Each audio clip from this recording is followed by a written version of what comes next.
Iyi ntambara mu mujyi wa Goma iri kubica bigacika. Amasasu y'urufaya n'amabomba aremereye akomeje kumvikana muri uyu mujyi wa Goma. Bamwe bari mu mujyi wa Goma baratangaza ko kuva nijoro ryakeye kugeza mu gitondo cyo kuri uyu wa kabiri hakiri kumvikana urusaku rw'amasasu menshi.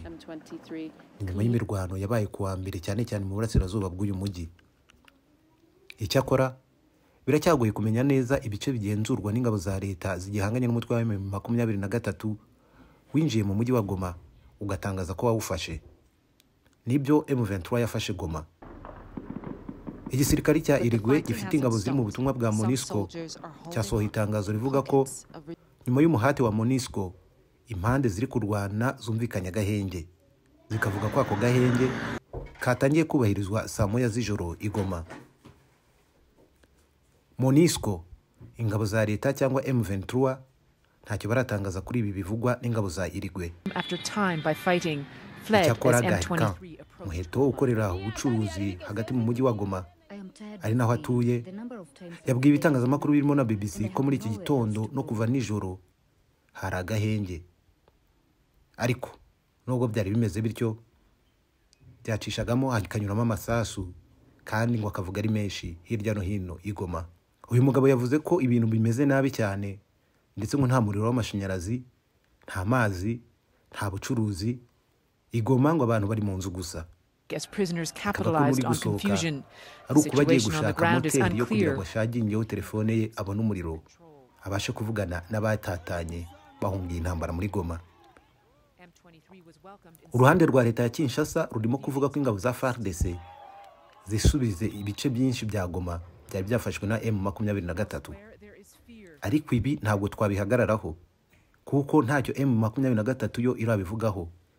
Ikindi kandi nabyo biracyagoye kugenzura mu buryo bw'igenga ugenzura igice kinini cy'Igoma hagati ya M23 n'ingabo za Repubulika Iharanira Demokarasi ya Kongo.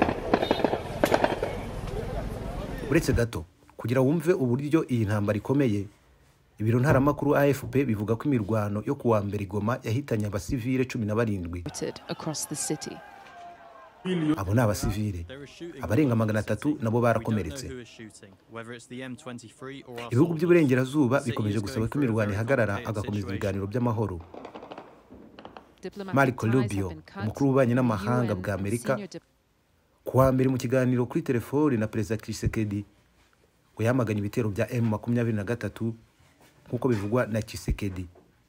Tshisekedi kandi ahagashyira mu majwi leta y'u Rwanda ngo ko yabishyigikiye umutwe wa M23. Ariko leta y'u Rwanda yakomeje kubihakana ivuga ko nta ihuriye no gushyigikira umutwe wa M23. Aba barwari uburenganzira bwabo nk'abakongomani.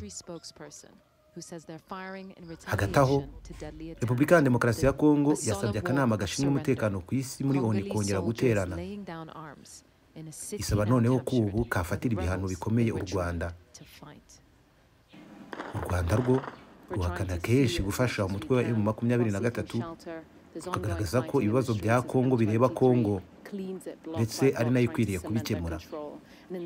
Uretse gato nubwo bimeze bityo ariko i Rubavu ubu tuvugana haramutse imvura nyinshi.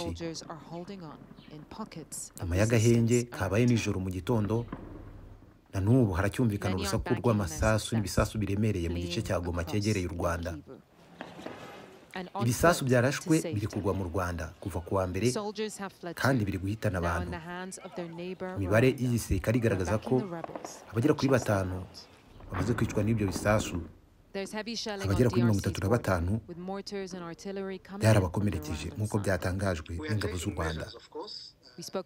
Igisirikare cy'u Rwanda ariko cyavuze ko cyafashe ingamba zose zishoboka zo kwirinda ko ibisasu byaturuka muri Repubulika Iharanira Demokarasi ya Kongo byagwa ku butaka bw'u Rwanda bikangiza byinshi.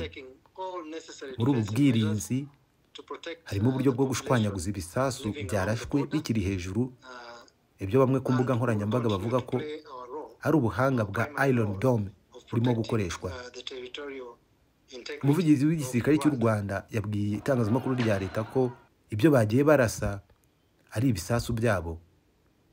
Ati turimo kugerageza ibishoboka byose kugira ngo tuburizemo ibyo bisasu. Congo's President Felix Tshisekedi has called ubu tuvugana mu ijoro ryakeye perezida wa Congo Felix Antoine Tshisekedi yakoranyije inama y'abakuriye inzego nkuru z'ubutegetsi bwa Repubulika ya Demokarasi ya Congo ngo bige ku buryo ibintu byifashe mu burasirazuba bw'iki gihugu, by'umwihariko mu mujyi wa Goma, nk'uko bivugwa na Vital Kamerhe ukuriye inteko ishinga amategeko wari muri iyo nama. Kamerhe yavuze ko barebye uburyo igoma hasubira ubutegetsi bwemewe bwa leta. Oya, aha ndagira ngo byumve neza. Kamerhe ngo yavuze ko barebye uburyo igoma hasubiraho ubutegetsi bwemewe na leta. Yavuze ko nta byinshi batangaza mu byaganiriwe muri iyi nama kuko perezida wa Repubulika Felix Antoine Tshisekedi aza kugeza ijambo ku banyagihugu.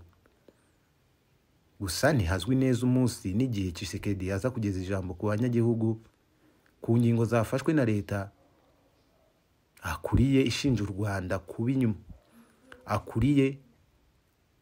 nyuma yo gutsindwa n'umutwe wa M23 ubu wigaruriye umujyi wa Goma.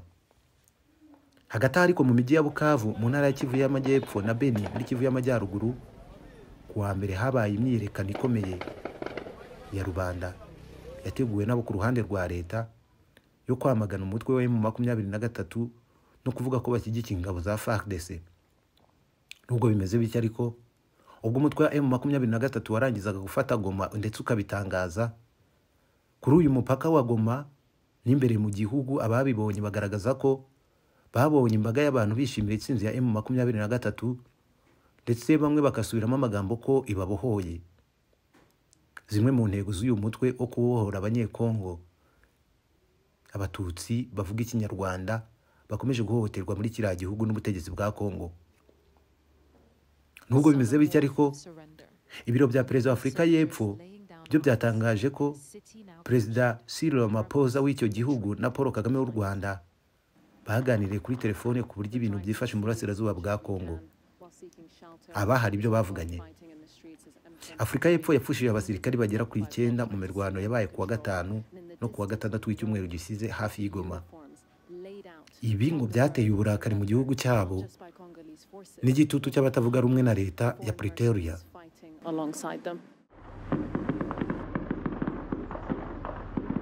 Ibiro bya Perezidanse ya Afurika y'Epfo bivuga ko uyu perezida wa Afurika y'Epfo we na nyakubahwa perezida wa Repubulika y'u Rwanda Paul Kagame ngo bumvikanye ko hakenewe byihutirwa gahenge no kongera gutangira kw'ibiganiro by'amahoro hagati y'impande zombi zishyamiranye.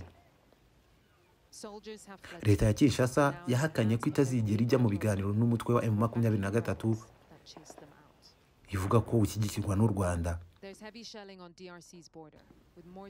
Ariko nk'uko twabivuze mbere, ni ibirego mu bihe bitandukanye leta y'u Rwanda ihakana ndetse ikagaragaza ko ibi ari ukwegeka ibibazo bya Kongo ku Rwanda. Kongo ikwiriye gufata mu nshingano ibibazo byayo ikabikemura. As the current chair of the East African Community, Kenya is aware of the region's critical responsibility in the hagati aho perezida wa Kenya William Ruto kuwa mbere yabwiye abanyamakuru i Nairobi ko abakuru b'ibihugu bigize EAC bazaterana kuwa 3 ngo bige ku buryo ibyo bintu bimeze nabi Goma byashakirwa umurongo, ndetse ngo baziga n'ikintu gikomeye kirimo umwuka mubi hagati y'u Rwanda na Repubulika ya Demokarasi ya Kongo nuko byashakirwa ibisubizo. Ni inama biteganyijwe kwizitabirwa n'abaperezida hagati y'ibihugu byombi, perezida wa Repubulika y'u Rwanda Paul Kagame na perezida wa Kongo Felix Antoine Tshisekedi. Nubwo ariko impande zombi zitaremeza niba koko zizitabiriye inama. Amakuru yose yo muri Kongo tuyafite mu ntoki. Ibiberayo byose turabizi, turahaturiye ndetse tubisobanukiwe kurenza undi wese wabisobanura. Kanda handitse subscribe kugira ngo uzajye ubona n'izindi video zitandukanye n'andi makuru yizewe utasanga ahandi. Ntiwibagirwe gukanda niyo nzogera ihitiza kugira ngo nitujya dushyiraho amakuru ujye uba uwa mbere kuyabona. Turi mu isi yihuta y'ibihuha, ukeneye kubona amakuru meza kandi afite ireme, afite n'ukuri. Ndabashimiye.